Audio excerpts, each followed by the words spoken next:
Agenda rights. Last time, how are you, my friend? I'm very well, thank you, Mr. B. It's been another high-octane day of bloody no news. Sounds about right.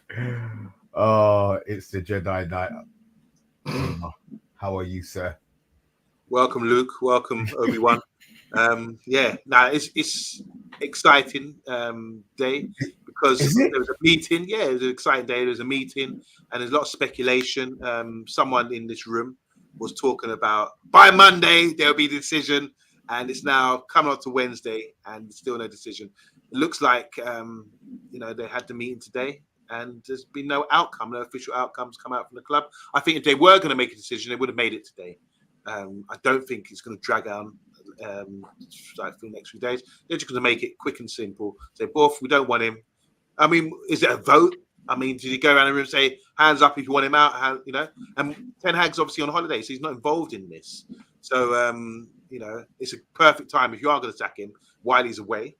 But it doesn't seem to have happened yet. I don't know if BATHTIME's got any new revelations or anything, but he's been declaring Monday to be D-Day. But we're now here nearly Wednesday evening and nothing's been done. So let's just see what happens, see how developments are. Let me say a couple of howdies before we go any further. Stephanie is saying the silence is deafening, but it looks like Ten Hag remains our interim manager. Howdy, Jeff.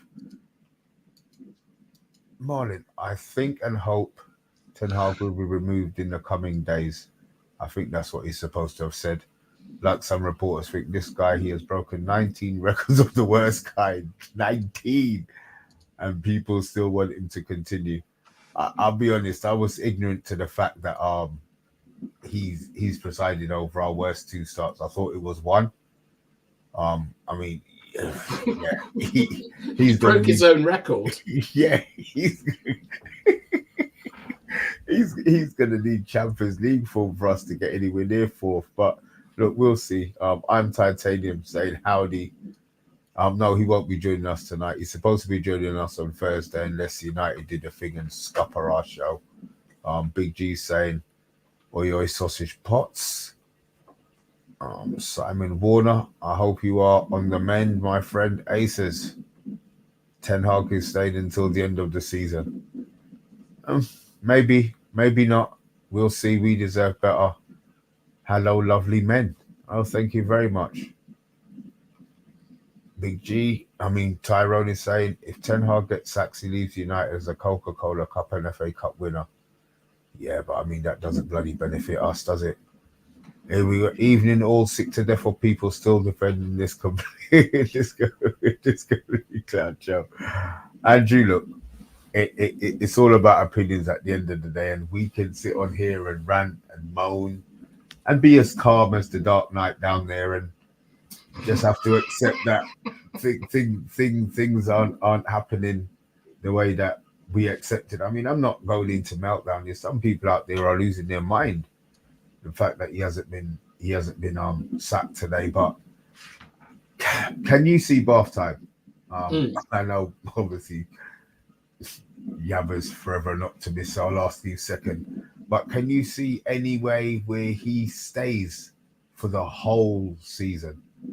No, I think he's actually gone in November. To be fair, I think we have to win our. I don't know who our next 4 games are or 5 league games before the next international break, but I think if we don't win all 4 of those games, whoever we're playing, and I know we've got Brentford the first one, and they're the king of the goals from the centres, so we'll probably be down by 5 seconds in the first game against them and have to try and do a madness. So I think we're under pressure, but you said no really, really quickly, Bath time. In your opinion, there's no chance, right? I wouldn't have thought so. I think that if, like Yabba early on said, we haven't heard anything, and I don't think that cuts either way at the moment, because they will want it put out as quickly as possible that he is going to stay as manager. And to be honest, I think that Erik Ten Hag would be the one that would be shouting that from the rooftops. He's obviously the first person that we've got to win for. You've been sacked. We can't find finding out from like text message or reading on the internet or whatever. But I would think this is probably more than in hope than in logic, but I think because there hasn't been any kind of statement that he's safe, that he isn't safe, that would be put out straight away. I feel, and it's another example of Ineos moving like a effing turtle. They are so slow to do anything. Like, I get the impression that they've got such a large management group, like with Barada, my mate Dan, Jason Wilcox, Joel Glazer, the other one, Sir Jim Ratcliffe, that it just takes them forever to sort of make a decision. We've seen it since they came in, that they move slowly. But in terms of like, if he would, like, why I think he'll get sacked, even if he's not sacked now, is because this would be, by my reckoning, his third vote of confidence of the season. He had one. I think it would be the third vote of confidence. We've played 10 games. Yeah, do you know what I mean? It's like he's got like more votes of confidence than he does goal difference, to my mind. So are we on -3?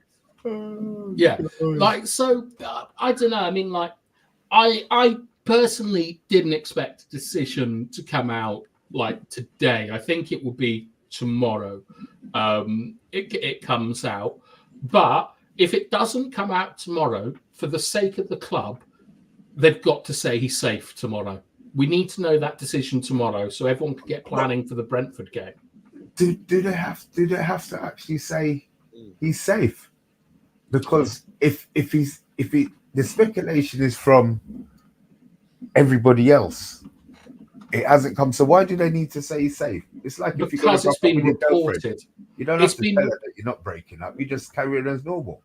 Yeah, but if your girlfriend is hearing from top tier sources like Laurie Whitwell that, like, you know, your relationship status is on the line, you need to go and have that chat. And this isn't like the normal sort of social media. He should go, you know, like XL Burner is saying, I've heard that Ten Hag's close to the line. This is the entire like establishment, like established British media are talking about it, and they're not like us on YouTube who can just sort of say whatever we want. They actually have to have some vague relationship with the truth. So I think that they have to come out and say, look, it's been a difficult start to the season. We're 100% confident in Erik ten Hag. We've invested this money. He's got a great backroom staff, and we're absolutely 100% sure he is the man to turn it around and lead us in the future. That they either come out with that, or thanks very much, Eric, for your hard work. Your 2 trophies were great. Enjoy your time away. Once a Red, always a Red. Something like that. There's got to be one of those 2 tomorrow. Okay. Yabba. All right, I'll just read out. Let's keep it simple. I'm not going to be Mr. Conspiracy today or speculate about anything. Why? What's up? Well, yeah. Here's the thing.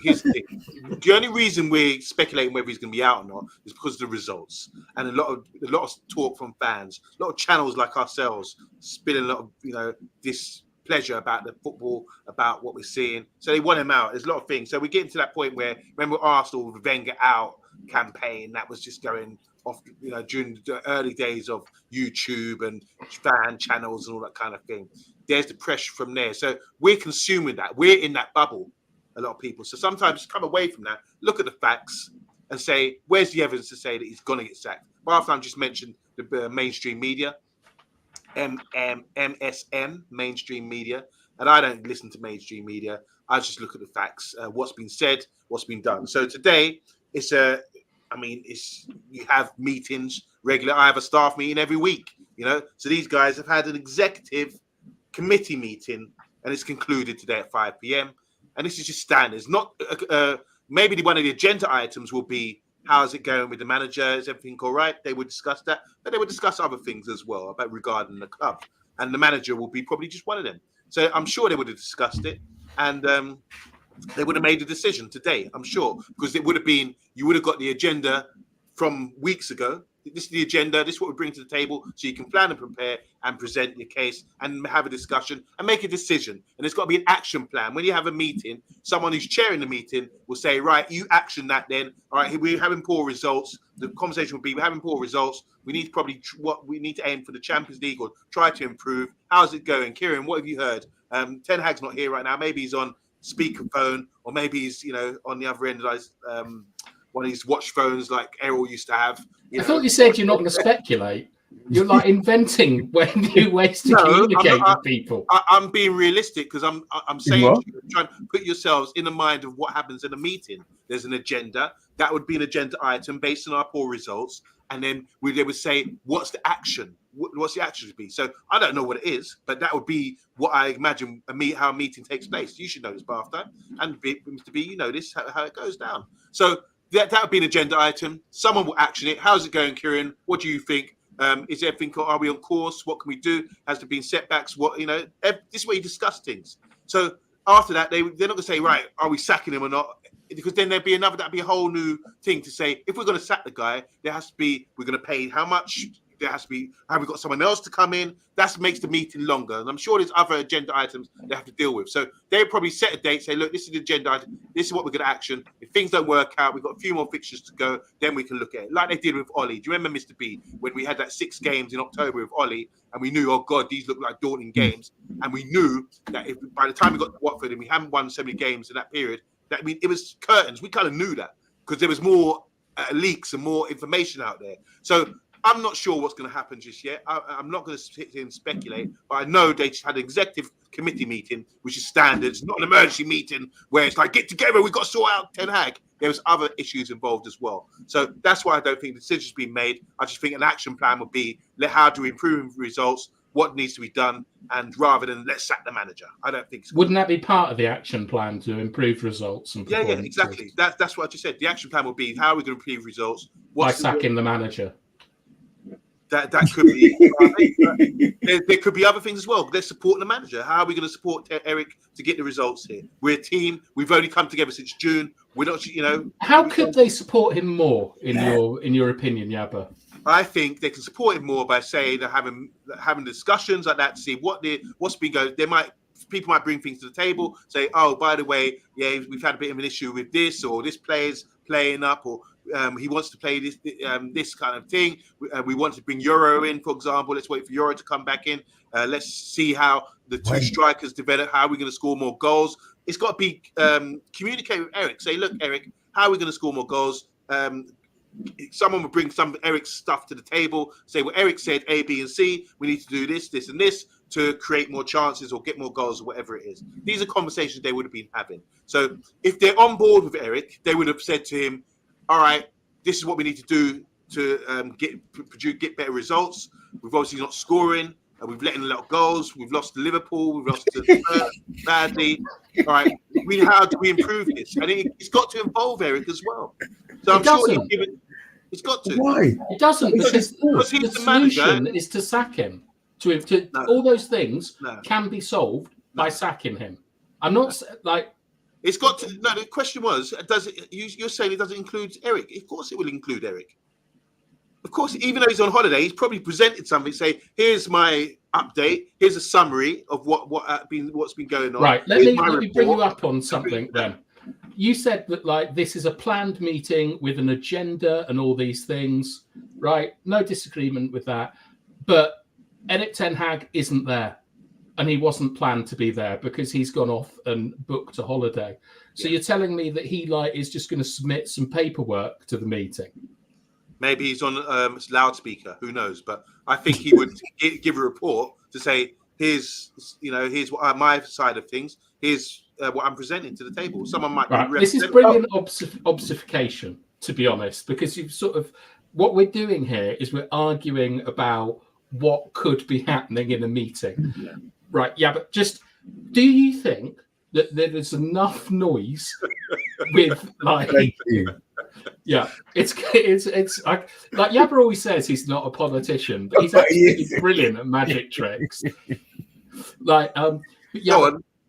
Do you think, right, with all the noise that has gone on with like respected journalists like Laurie Whitwell, like Henry Winter at the Times and so on, who have a long portfolio of good work, do you not think that a big part of the discussions will have been about whether Erik ten Hag is the man to take the club forward or not? Yeah, that would be an agenda item. I've said that already. I think that'd be a major agenda item about performance and results. It's either he's not here, let's trash him, or he's not here, how do we support him? And I think those are the conversations they'll be having if you're a serious professional outfit, which I think they are. But do you not think that one of the biggest thing that they will be asking each other is, do we as a group believe that Erik ten Hag, with the support he's been given in the transfer market and with the amount of time he's been given, is he the man to take us forward?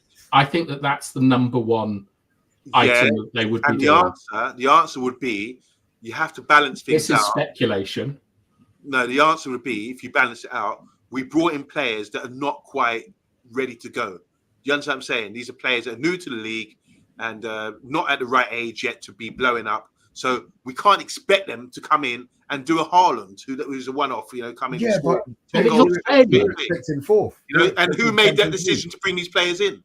It was about a planned process. So they had to take responsibility for that as well. You can't, come on, you have to look at it like a balanced view here. I'm not backing Ten Hag or saying I'm extremely happy. I'm just looking at being realistic and saying, if you're going to talk about Ten Hag, you also got to say, oh, did you mention about the transfers? Have they, has the transfers that come in, have they clicked, whatever? Surely not, because they're players that have to get used to the league, are not at the age yet where they're going to blow up just yet, according to the average age of when you get to your prime, So it's in development. Are we seeing development? That should be the discussion. Well, we're not, because he's not playing them, is he? In the Villa game, in front. Everyone played this season. Look, in the Villa game, in front of all of them, they had them all out doing school photos and stuff with Fergie there.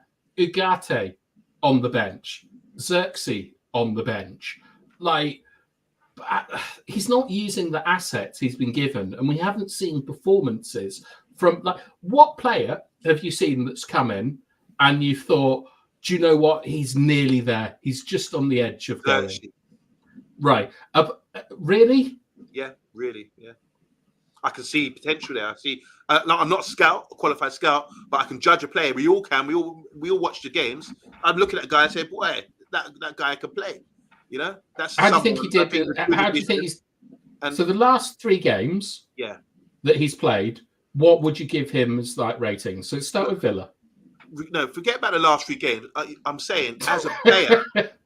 I'm looking at him saying, all right, that's a good player. He does good things, some good things really well. So I like that. That's what I'm saying. I'm not saying about his form. Form's different. Class is permanent. Yeah, but what I'm saying form is temporary. Yes. Class is permanent. That's what I'm saying. It's all right. What I'm saying, Gablet, is that I think with he's been given a lot of players, and he's obviously signed off on the players, right? Because you're not Ineos not going to give him a player he doesn't want, etc. Yeah. Has he been using them correctly? And in fact, has he maximised anyone in the team?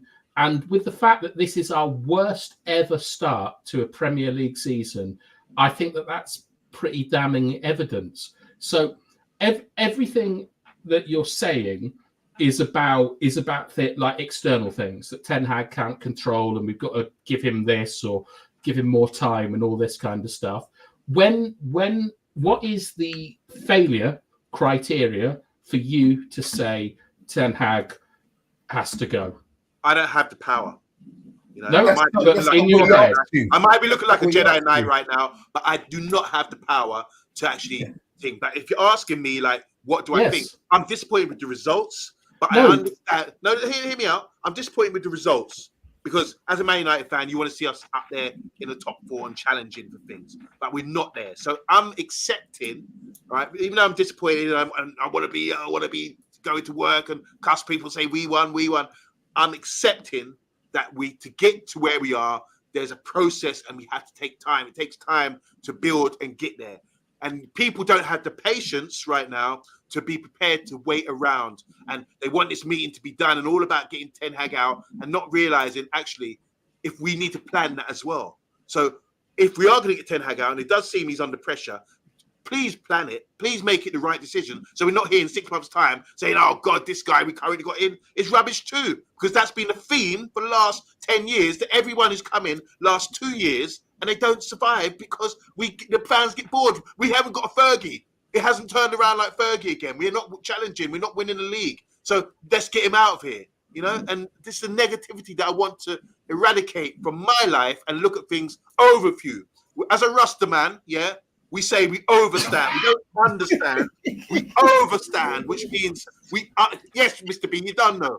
We overstand, which means we look like Greek gods looking down on the world and saying, let's understand things better. When you understand, so let's overstand things better. When you understand, you're in here, under it, and all the influenced by everything that's going on, and you don't have any wisdom. Get more wisdom by overstanding everything, looking at the whole picture, thinking outside of the box and looking at things logically rather than being too emotional. And I'm trying to be logical like a man, and they say women are emotional and men are logical. I'm trying to be a man right now and be logical about the situation in my club. Well, that's a fascinating series of responses, none of which address the question that I asked you. Thank you. You know I wouldn't dodge a question from you. Right, Mr. B, do the comments and we'll get back to the trial of Yava. You're incredible. It's like trying to nail a jelly to a wall. Oh my God. Okay, so I have put a few comments up. I'm not even going through the comments bath time. I'm not going through them. We were having a chat and I put all of the comments up. There was some very weird conversations going on a little bit earlier on. I think that the general consensus at the moment, OMONDI, is that you're crazy. You still haven't answered the question. Yeah. What's the question? What are the conditions for you that you personally would sack Erik ten Hag under? What does he have to do to lose your confidence? And then you started talking about Rastafarians being Greek gods overstanding things. Right. So the question. Get to the comments because I've answered that. No, you haven't. I did answer it. You didn't. Because the thing is, you didn't understand. You understood. You didn't Okay, sorry. Guys in the chat, has Yaba answered the question? That's all we need to know. A yes or a no. You're talking to people who are understanding. In this pressure, get him out. We want success. No patience. Thinking emotionally. No, but he asked. You were asking. What you should be asking, Mr. B. No. What you should be asking is, does anyone overstand what the Rasta man is saying? No one understands or overstands or below stands or meta stands what you're talking about beyond the fact that you are you're like Neo in the Matrix, trying to avoid answering a question, and it's really tiresome, to be honest. That's what I'm saying. Go to interact. Let the guys in the comments talk. They've obviously got a lot to say. Let them talk. I've said what I had to say, and it is what it is. There you go. What conditions would you think it's appropriate to sack Ten Hag under for you personally? So for me to answer that, I would have to be involved, to fly in the wall on the meeting, understand. No. It's not a logical question. No. If United got relegated, would you want Ten Hag sacked? If United got relegated? Yes. I want the best for the club. Oh, Jesus. Right? Hold on. Let I want the best answer. for this football club, yeah? I want to be like everyone else here, right? So if Ten Hag, for me, if we get to Christmas time and Ten Hag, that gives me enough time with his new signings to develop and see some development and see some improvement in play. If we get to that Christmas time period and we have improved and we start to play more consistent than what we've seen with 3 losses already and a draw and only 1 win or whatever, or 2 wins, if we see better than that by Christmas, I think that's give the guy a fair opportunity to turn things around. Not after 10 games. We're only just in October. At the 8th of October, and we're here talking about off with his head. I want to see a longer streak. Be fair, show some respect. Let this man have a longer spell based on a couple of things, that the players aren't on full potential, the ones that have been brought in. that we're going through turmoil. It's been like that for a long time with the player power issues. And to turn things around, you're going to need to get that consistency. You're going to need a bit more time to make a better judgment, not after 10 games, like I'm saying. So that is about overstanding the situation. So you're saying 18 games? I said from the start, I want to assess this, give him about 6 months to assess it, and then by January, you can make plans. If things aren't going our way. So we can. So you'd be happy to sack him in January if we're still in 40? If we're still performing badly, I'm not seeing any improvement. Yeah, I would be. All right. Is there anything that you, regardless of sort of criminality or him flamethrowing someone or something like that, is there anything he could do between now and that time for you to say he's got to go? I think what it is for me, which I don't want to happen, because I'm a bit tired here, Bathtime, I'm trying to understand this.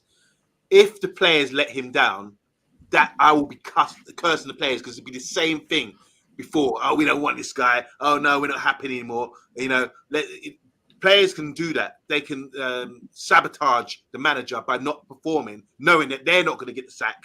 They just wait for the next man to come in, or they can whisper to the agents or to get things to the board and speak about. When you want to make a complaint about someone, you don't go to your immediate manager. You go to the top if you really want something done, don't you? And this is what players can do. And I don't like the idea of that. I want the players to get behind the manager and give it their all. If we can see that happening without these individual mistakes and see them getting on board with things, then we will see an improvement. If we don't see that, then I will think, nah, these players aren't playing for this guy. And now it's a balance there. It's a fine balance between they're not playing for him because they want him sacked, or they're a bad influence. They're doing what they did for the last 10 years, which I just think want an end to, where they will influence the manager to get sacked by not performing, like they did at Watford when we lost 4-1, like they did with Mourinho when they screwed him over, you know, and like they did with Van Gaal, you know, with when he got winning sacked the cup final, yeah, winning the cup final, and then winning the cup final, but then they still got sacked anyway because someone probably leaked something. We're not happy with this guy, you know. So, and that was under a different management structure. Now we got new structure. So my point is that I just think I won't be happy if the players let him down. I want to see us give it 100%, and I want the fans to get behind it as well and stop all this negativity. And let's give the guy at least till Christmas, not after 10 games. We would have said to you at the start of the season, how long would you give him? You would have all said, I'm sure, if you've been logical about it, say, let's give him till Christmas and assess it then. Not just so soon. But then we didn't can't just bring in players and say, oh, trash it, and just smash plates like we're all Greek, you know? It's not right. But you've got to think about okay, so a couple of people in the chat, obviously, he said we're two losses away from a relegation fight. I think we're maybe six up and 7 down or something like that. So, Chelsea last season. I understand the positive. The positivity. I understand. I know what you're like in it, so I'm not going to question that. But I don't see. I mean, mine was the 20 game. I was done after the 20 game. I just didn't see anything more. Obviously, Bathtime was gone. I'm sure he was gone before Ten Hag actually came in. To be fair, that's true. But I was officially gone last summer. Okay, well, okay, that's not too bad. There was a lot of people who were gone a lot more, and I'm not sure. I mean, I'm not going to say you're in the minority. You're in the majority. I have no idea. I just know what I feel of the people that I talk to. But we talk about not. I think they are actually playing for him. I just think that the system that he plays is flawed. That's the problem. That I think the system that he plays is flawed. We've got Garnacho who doesn't want to pass, and we've got Rashford who won't pass. We've got a striker who is begging to be passed to. I mean, we bought these players. The club has bought these players, and it's like there's been no improvement at all. I mean, people are Maguire's out until the new year. No, he's not. Is that he's definitely? No, he's out for three or 4 weeks. Okay, all right, fair enough. But people are moaning that Maguire's not playing. Should we really be on that? Should it really be that? I understand you've got to give players time, but surely the players at the club already knew the formation that he wanted to play. I understand he's got his favourites. You can see he's got his favourites because he played an injured Garnacho over a fit Ahmad. But these are decisions that are probably going to cost him his job. Don't you play players on form to keep everybody happy. I still think it's a system thing. I'm not going to say he's a bad. I'm going to say he's a bad manager, but I think his system's flawed. You just said that, Mr. B. Just so you said it's a system thing, but initially you said the players, Ganacho not passing the ball, this guy not doing this thing. Maybe it's more than just a system. Maybe it's players as well are not doing their job, because we've seen the individual mistakes. So why do they keep being played? Well, you can only rotate how many players are in the squads. Beyond that, you're going to play youth players. I think there's only certain players that you can play. There's an issue with certain players and not being able to sort of adapt maybe to this system. He hasn't been able to adapt to our league, though. I think I agree with that. Is the big thing. I mean, for me, Yabba, I think Ten Hag's biggest mistake was not employing you as some sort of agent to send into like the boardroom to just sort of like stonewall everything. But when we look at what's gone on, I think that even you would say that like change is probably inevitable at this point. Whether that's right or wrong is what's up for debate. But with the constant speculation around his future, like don't forget that in the summer, Tuchel was on a boat with Ratcliffe. Like that's how close they were to signing Tommy Tuchel. I would think now that we're doing a very, very similar thing where Eth is the girl at home whilst Ineos are in the club looking for something better. Do you know what I mean? And all these arguments, thank you. All these arguments you're making, do you think that if they can get a person that they feel more comfortable with and who they think is a better manager, that it's the right thing for the club to bring that person in now? Yeah, I do, because we mentioned yesterday about Tuchel, and that's the first person I said, okay, if we're going to get him in, I can trust in him. Because the other guys that were mentioned, even my brother's talking about Pochettino, I was like, no, that's not for me. They're talking about Southgate and Potter recently, and I said, nah, that's not for me. Tuchel is a proper manager. He's proven, he's got experience, and he's done the business. And he's someone I don't think he's a pushover. So that's why I'm saying, if Tuchel comes in, I'm quite cool with that, because he's proven. He's a proven top-class manager. And when it comes, now people might say this, what I also like about Tuchel, which is very influential for me in my decision, is that when it comes to player power, he don't ramp. You've seen how he is vocally on the training ground, on the touchline, how he is. He doesn't give a damn. He will rotate. He will do whatever it takes for performance first. And he don't sort of shiver around these big, high-profile players. So I think he'd be a great addition to our club. And you're right, Bathtime. The first thing you said there, which I totally agree with, and I think Ten Hag's been a bit naive coming from the Dutch league to the Premiership. For example, bringing Martinez in. We've seen Timber. I didn't know Timber was so good. Playing for Arsenal. I didn't see it because he's got the reason he's so good, because he's a monster. He's physical as well. You never see him get ripped. Kudos. And Kudos, for example, another one. So we got Anthony and Martinez. And Kudos. But the difference is, if he understood the Premiership, he'd understand Timber and Kudos might have been better suited for the Premier League because of their physicality. And we're seeing how they're blossoming right now, whereas we're struggling, having nightmares watching Martinez looking like a shrimp compared to these big youths out there, So, and then Anthony, well, there you go. So, yeah. You think that might be stubbornness rather than like being naive? Because, like he believes in his system, and I respect that in Ten Hag on a level where he thinks that he understands the best way to put players out on a football pitch to get results. And I feel that he's just he's too stubborn to kind of change it up until his head is literally on the guillotine block. And that's where he calls in Evans and Maguire to come and save him. Well, let's take you back to what Benny McCarthy said about him. Benny McCarthy said he's a tactical don. Meaning, so probably when he would know this. How would Benny McCarthy know this? Because he's been around him and they've had conversations. So it's like you're talking to you. When I'm doing the eye test, I know tactics. I thought I knew football. I'm confident to talk football based on my experience of playing over these years. Same as Mr. B. But when it comes to you, because you're a tactical don and you know more than me in that respect, you're more articulate the way he can explain things, I sit back and say, if someone asks me, what's Bath Time's good attribute? I say, well, boy, most people will know by watching eye test, Bath Time knows ball and he can tactically explain things. It doesn't mean you're good at personality. I'm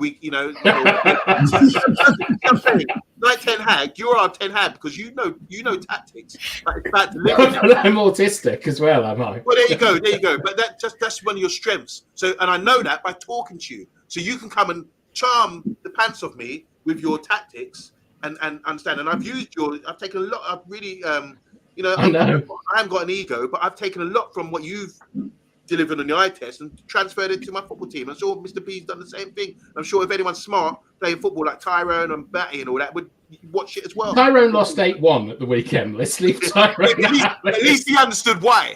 All that kind of thing. So that's my point. Did they take 8? Yeah, they took 8, man. Sorry, Tyrone, but the Bath Time called you out for that one. But that's my point.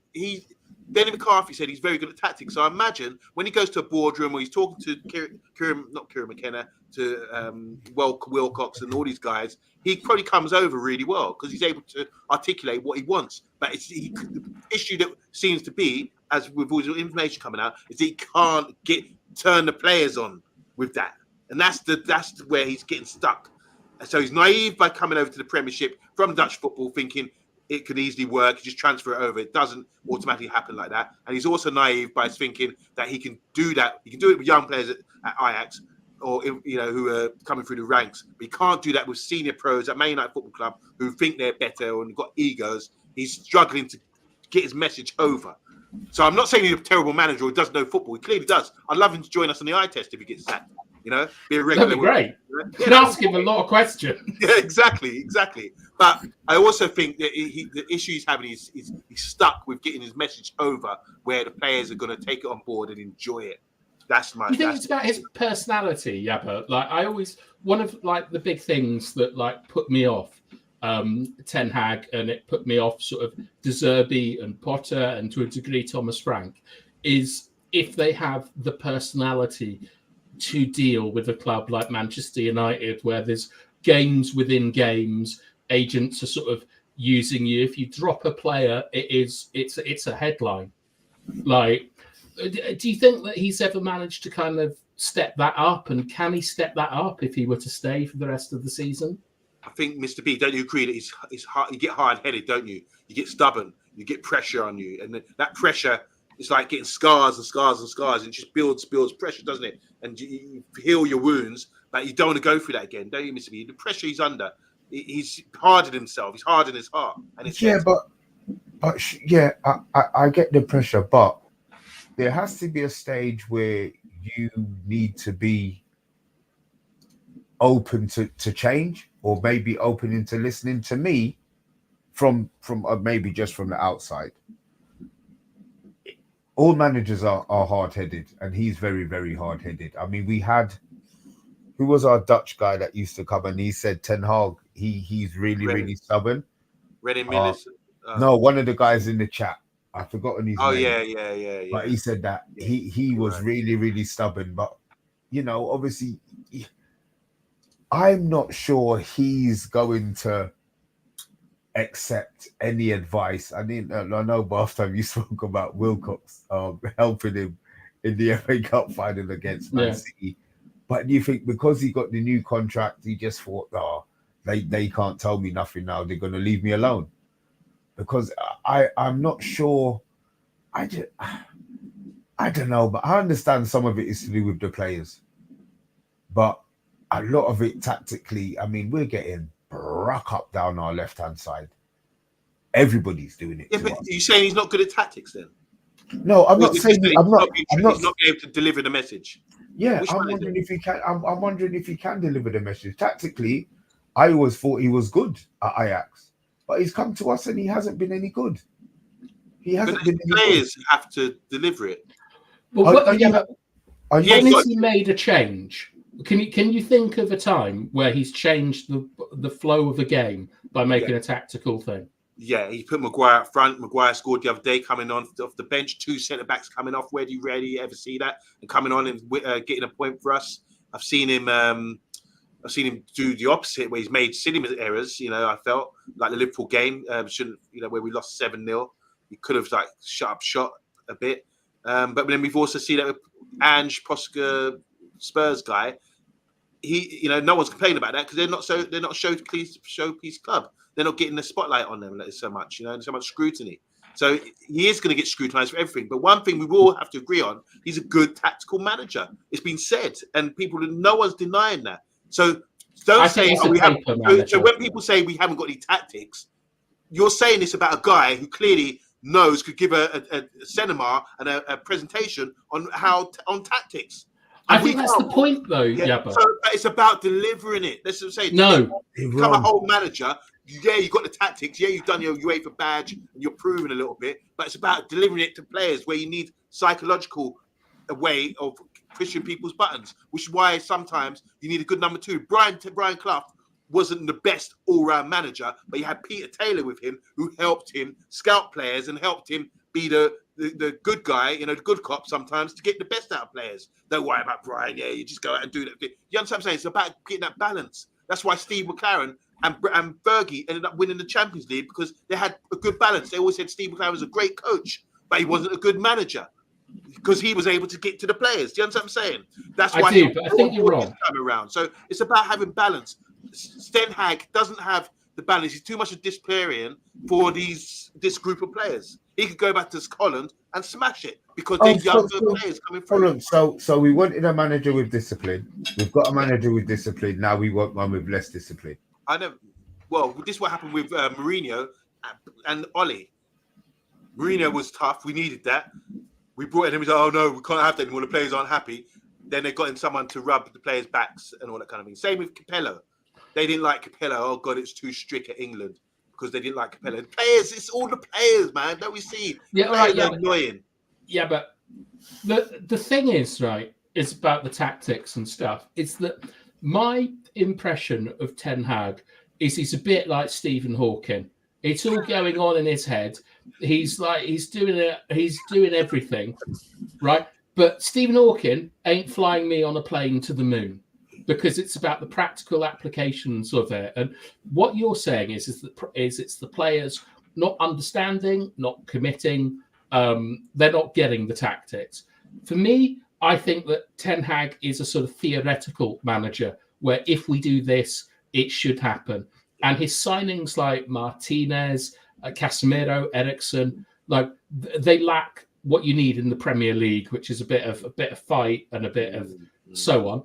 But my big issue with Ten Hag is, I've mentioned this a few times, is that in his first season, we played Potter's Chelsea. McTominay gave a penalty away. Casemiro scored in the last minute to equalise. After 35, 40 minutes, Potter made a change because he'd been done by Eric.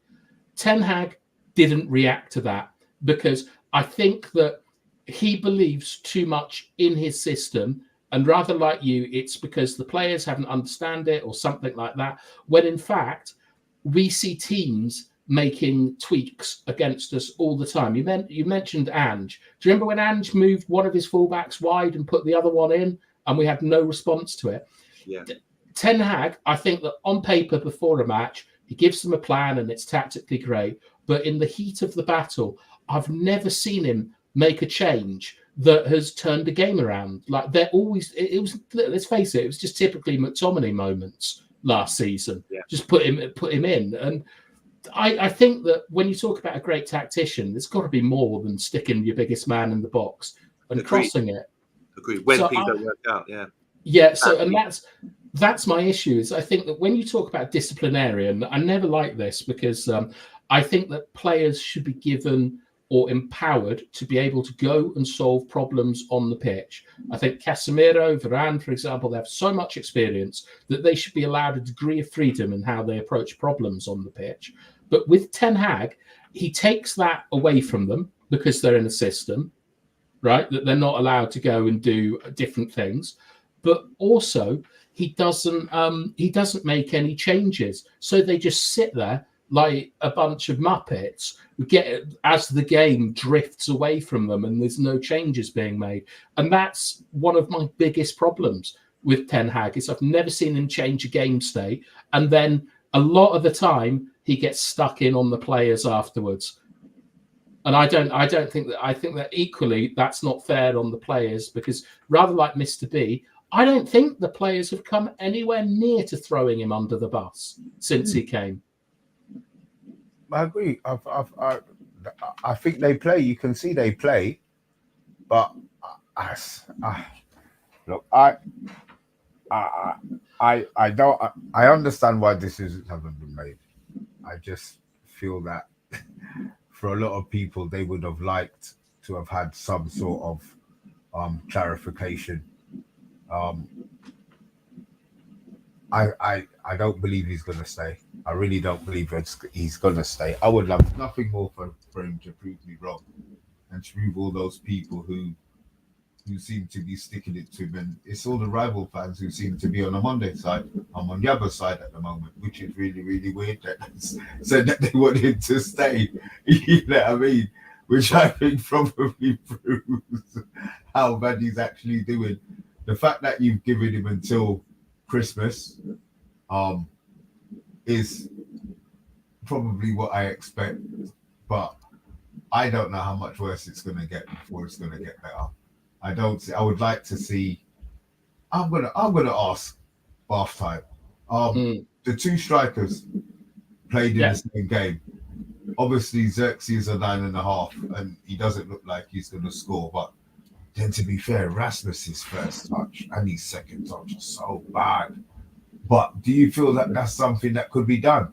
I understand he's not a Bruno. He's not going to play, but he will be dropping deep. Do you think that's something that could be done? Or would that be too much work for the other players in the team to kind of counteract? I'm not sure, because like when we think about Xerxes, it's normally his best play is normally back to goal combining, and then he should be spinning in and so on. So that's the angle that he receives the ball at, and he's best at receiving the ball at. Is he going to be defensively good enough and all that kind of stuff? But I think he's been brought in as a false 9, and it is a failure of recruitment to then move him to a 10. Like he won't be happy about that. He's been brought in to play this 9.5, this new position that he's invented. That means he doesn't have to score goals. But I just like with Rasmus, like there was a leak today. I don't know how true it is. The Manchester United's recruitment team said the striker that they needed was Ollie Watkins, and Ten Hag was adamant it was Rasmus Højlund. And I feel that one of the things that might have saved Ten Hag's job in the summer is that he's just terrible identifying who is a good player and who is a bad player. And Ineos might have thought, do you know what? If we just take that away from him and give him good players, then he can work with them. But literally, if you take the trophies away, which I know is a big statement, I think he's failed on basically every single front that you would want from a manager. And so, I with that in mind, I think even if another manager could get Xerxes and Rasmus to work together, I'm fairly sure that Ten Hag can. You've washed your hands with Ten Hag, it seems. Going away from that. Yeah, it's funny that I've read that as well about from the Daily Mail. They were saying that Man United reportedly rejected signing Ollie Watkins, with Erik Ten Hag instead in demanding Højlund to move to Old Trafford as well. So, yeah, it's how old? Sorry, this. I understand the conversation, but how old is Ollie Watkins? He's coming. He's 27, 28. Would he be now? Right. So they're talking about this age thing that they have, and no send on value. They weren't going to be going in. That wouldn't have been an Ineos signing. Rasmus came in under the Glazers. That's right, yeah. But guys, just want to read something else out to you guys, not to take the heat off me. I don't feel like that, but it's a good discussion. The best candidate for Man United manager job would be Sporting Lisbon boss Amorim. According to data company Caretics, analytics. Fan favourites to take over would be Zinedine Zidane. United hierarchy top picks are Gareth Southgate and Graham Potter, two managers I don't want.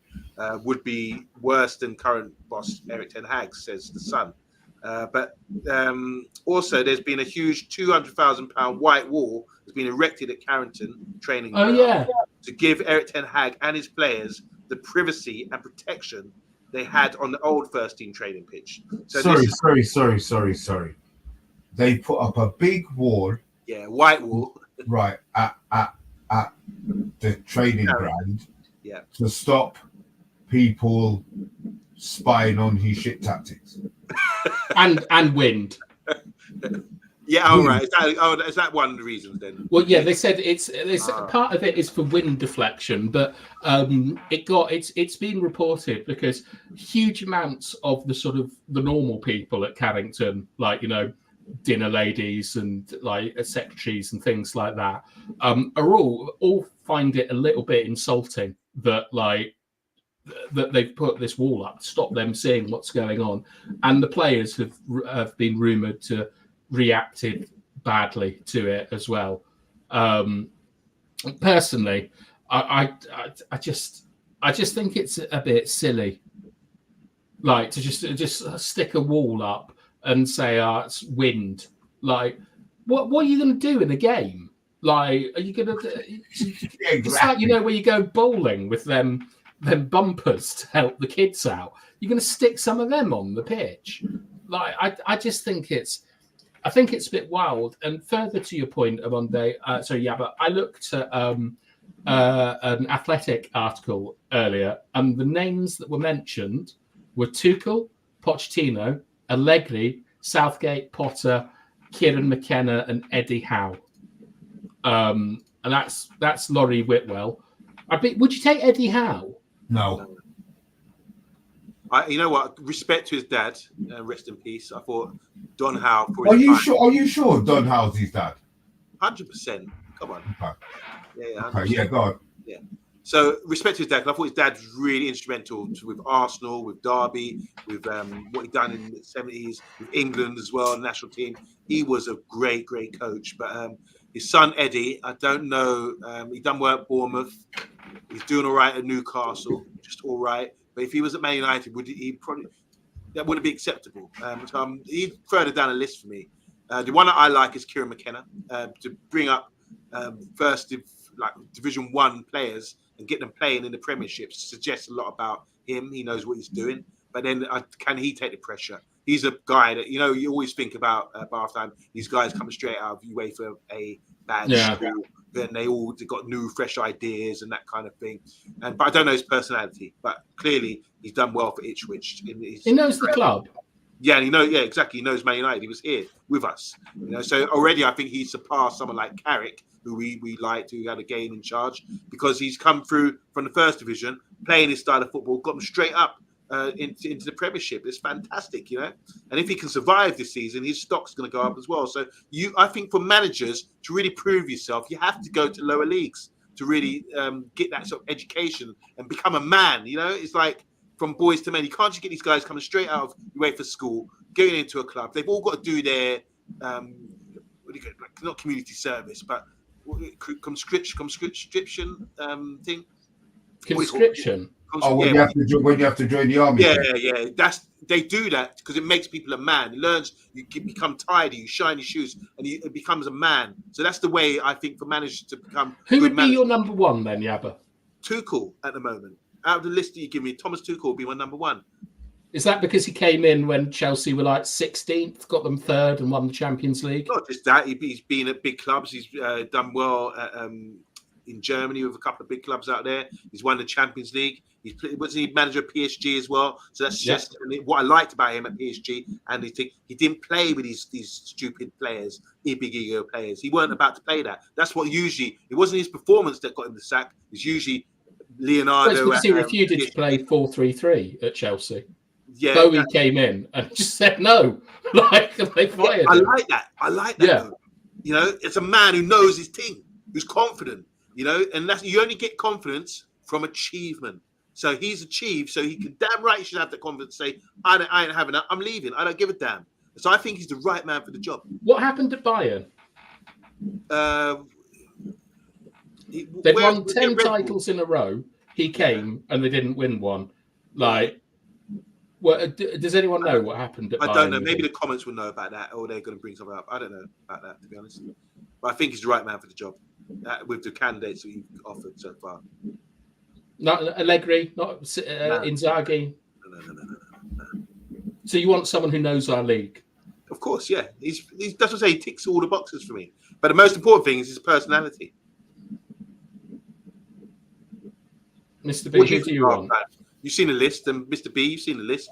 I mean, and give me reasons. Don't just say, "Oh, this guy." What's the reason why you think I don't want Southgate, and I don't want Howe. Yeah. I don't want Potter. I don't want Poch. So by default, it means that it's Tuchel. He was the only one that was left, right? I like Thomas Frank. You know what? The thing with Thomas Frank, I'm not sure. Maybe this is me being a bit pompous in it, but I'm not sure he's big enough for Man United. That's more what I see. He hasn't won anything. All right, he's at Brentford, so the chances of him winning something are very, very slight. I mean, they've dicked us a few times, so maybe he does know what he's doing, but I'm not sure he's a big enough. Is it? I'm like a big enough. Yeah, the character-wise, I think he probably is. To be fair, he seems to have, when he's ready. I just don't think he's a big enough name. Yeah, I mean, there's that. I mean, for me, I think that what Frank has achieved at Brentford is incredible. Like the only club in the league that. All right, I'll tell you, Tara. The only club that doesn't have a billionaire owner. They've come up through the leagues, and the thing that I really like about them is that Frank has created a team and a relationship with match-going fans, which is honestly up there with someone like Jurgen Klopp. Like one of the big failures with Pep is that he sort of like bollocks his home crowd. It's incredible that Frank has got a team that represents the community and they're all proud of. And I think that is something that Manchester United really, really need. The second thing is that he plays in some of the best blocks in the league. And some of you might be complaining about low blocks and mid blocks and high blocks. But when you look at Arsenal and when you look at Manchester City, they are incredible in their blocks at all phases of the game. Like, look at the difference between Arsenal going 1-0 down, one man down against Manchester City and what we did against Spurs. Like, it was a defensive masterclass from them. But Frank also put huge amounts on the physical condition of his players. Like, you're muted.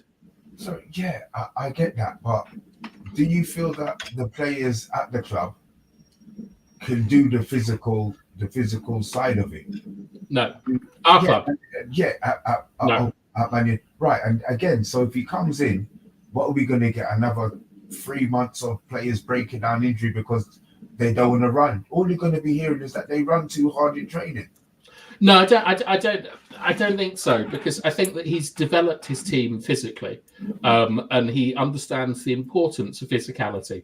So when you give him a player like Kobe Mainoo, who's not athletic, he's not really an athlete in the same way that Paul Scholes wasn't really an athlete. It doesn't make you a bad football player. It just means that the demands on you have to be different.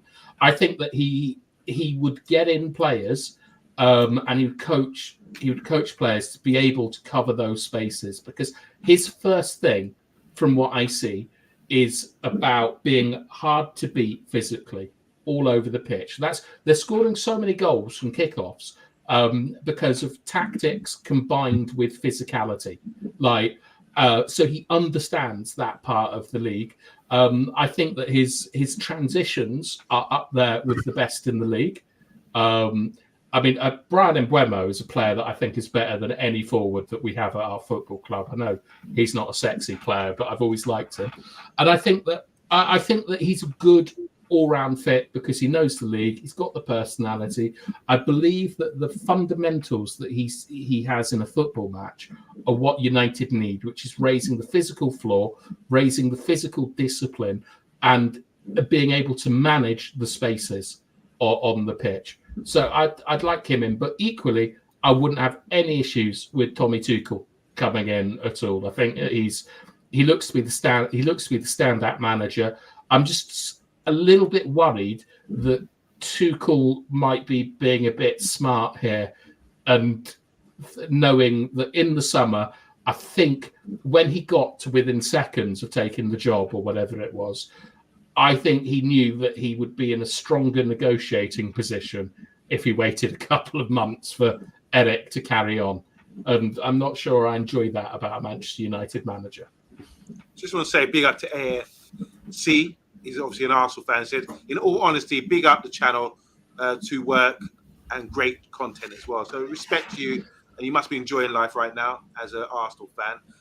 Wizard Bet saying the pressure at Man United is far different than most clubs. Sorry. I need to get this right because this is confusing. Yeah. There's a lot of people in here who are... I'll check. Thank you. No, don't check. Ask me, the quiz master. You know, the guy who understands, who loves 80s, 70s, 60s football. Don Howe is the father of Eddie. Okay. Well, I'm going to assume Bathtime not checking because he has muted. That means he's tapping away. I am checking. Yeah. And look here, Eddie Howe growing up, called his dad the Big Chief. How? Exactly. He's taking the piss. Yeah, but it's a joke based on the truth. All right, we'll see. We're gonna see. It's all right. It's fine. What would I get when I'm right? What are you gonna say? No, nothing. I just, I have doubts because I'd never heard that until you told me, and I'm sure I would have heard. Darkest hours his uncle. Okay, sorry. I'm sure we would have heard. Like I would have heard something that I didn't. I don't think it's true after checking on Wikipedia. Thank you. What? Thank you. Let me prove it to you guys. Yeah, I want you to prove it to me because I'd never heard it before. Then you said it, and I thought, okay, nobody else. Maybe it's just me not knowing nothing, but it's come up again. So yeah. All right, okay. It says here, I've just typed in Don Howe's son, Eddie Howe, and Edward John Frank Howe, born 1977 in Amersham, and he. Has it got a picture of him though? It's how other Eddie Edward. To be fair, Eddie Howe was born in Amersham in 1977. Well, there you go. So if you type in Don Howe's son, Don Howe's sons or whatever, it's Rocky and Eddie. There you go. Come on, guys, don't test me. No, let's look. And this. Oh, all right, fair enough. As I said, thank you. It's not that I doubted you. It's just that I'd never ever heard it before, and I meant to bring you up on it the last time, but maybe I had other things going on in my life that I didn't really remember. So yeah. But look, guys, we've hit the hour. No doubt we will be back tomorrow with no news, even less to bloody talk about. We'll do best football boots tomorrow. Sorry.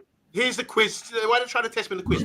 Recoba is a Uruguayan that played for Inter Milan. Do not test me, elite baller. What was his nickname? Recoba, the little. It was a Chinaman, wasn't it? Yeah, the Chinaman, because he's got Chinese eyes, isn't he? Yeah. Yeah, he's absolutely. What a left foot of a player. I adored Recoba. Yeah, some of his goals were outstanding. Absolutely outstanding. How he could shoot from that sort of distance. What a great little player. He even outshone Ronaldo in his debut, didn't he? R9. Yeah. There. Okay. Could you name another? Uruguayan that played for Inter Milan. Did they have a defender that was an Argentine? It was a Uruguayan, like Sammy something. Yeah, that was he was Argentinian. It was Samuel. Walter Samuel. Walter Samuel? Yeah, he was a good player, wasn't he? He was good. Here's one. Oh no, I'm thinking Montero from Juve, centre back. He was brilliant. Montero. That's who I think I was thinking of. Yeah, he was a Uruguayan, but he played for Juve, but he was outstanding left foot. He was more like a graceful midfielder, but he was just a beast of a player. Yeah. Any more quiz questions? Fire away. I will get them. How about tomorrow, Yabba? We do your best ever South American 11. Don't get me started. I'm getting tingles already. You know. I know Valderrama's in it. Valderrama's definitely in it. Yeah. I mean, who's the goalkeeper? Higuita? Dida? The cat? I'd have to think about it, because goalkeeper's a bit. Sergio Romero? No. I'd have to say someone like Alisson at it today, because I think he's, over the years, when you see Tafarel, Dida, Alisson's actually one of the world-class players of his generation. So is he better than Martinez? Yeah. World Cup winner, 2 Coppers. He's won every final he's been in, 2 Coppers, 1 World Cup. I disagree. But that'd be a good one. But I was going to do a quiz this week, but unfortunately the guest could only come on tonight. And obviously I couldn't do it because I was doing a 12-hour shift. But I'm finishing at 8 again tomorrow. It's going to be hard for me to set anything up this week. Talk to Ten Hag. I'm sure he's free tomorrow. Oh, here's one. Wow. Talk to us about this guy. Paraguayan. What a player. Left footer as well. And these take free kicks. Take free kicks, penalties. I think he hit the bar in '98 in the World Cup. Yeah, who's and that? This guy as well, most top scoring goalkeeper of all time, Cena. I don't know him. He's Brazilian. He used to take penalties and free kicks as well. But yeah, are you putting Messi, Maradona, and Ronaldo or Pele as your front three? Pele definitely. Not Maradona. I put him in midfield. Oh no. Yeah. Nakata is the Parma. Played for Parma. Yeah. Oh, it's tough, isn't it? It's really tough. Do you want a 4-4-2? I'd have to think about it. I'd probably have to play. You can't play 4 because the fullbacks were brilliant, wouldn't they? Yeah, there's so many great South American players. What we should do is do the best ever European 11 versus the best ever South American 11 and pair them up and see who would have the better team. Can we have a cut-off of 66? Yeah, but what about players like Di Stefano? Exactly. When they I've never seen them play. Like Stanley Matthews. We're going to stick him in. I think Puskas and all these guys, they deserve a mention. Magna Carta, Stephanie, what you tickling my conspiracy? Oh, what? Do you have one on the Magna Carta? Oh, look, do you know what? I know exactly. I know exactly what this, guys. It's like a notch time. We will be back tomorrow at 9 o'clock. So let's do South American best ever 11 tomorrow versus the best ever European. You gonna do best ever European? Yeah, okay. Like, so I bring the best European 11, and you bring the best South American, and Mr. B, you bring the best African. I'm just gonna drink before the show and listen to you lot talking, man. Don't worry. Banana in every position. Exactly. Best midfielder, best defender. It'll be all right. Right, guys. I didn't have the comments up. Blame me. I did get them on the screen. So if you weren't reading them, apologies. If you did expect me to read them out, you should know a lot better than that. But we will be back tomorrow. Thursday, as I said, we are. He's still on to be turning up on Thursday. Mr. Motti, who hasn't been on for a little while. But knowing our luck, there's going to be some big breaking news on Thursday where he can't. So don't put it in your diaries. But if there's nothing too major breaking, then Jay will be on. But guys in the chat, all of you, it's far too much to mention. I don't remember seeing Randy before.